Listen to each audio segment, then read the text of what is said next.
জনতার এক সাগর রক্তের বিনিময়ে অর্জিত এই স্বাধীন বাংলাদেশে যদি 15ই আগস্টকে কেন্দ্র করে কোন নৈরাজ্য সৃষ্টির পায়তারা করা হয়, সারা বাংলাদেশে তাদেরকে প্রতিরোধ করা হবে, প্রতিরোধ করা হবে ইনশাআল্লাহ।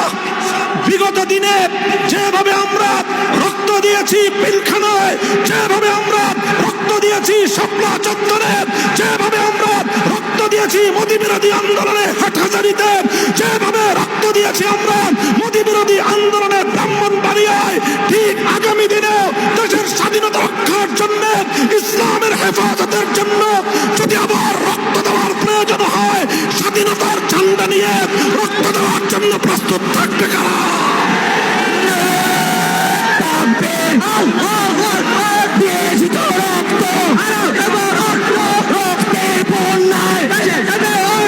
শত শত শহীদের লাশের গন্ধে পার হয়ে 50 বছরের সেই পুরনো কোন নিহত ব্যক্তির জন্য জাতীয় শোক দিবস পালন করার কোনো অর্থ হয় না।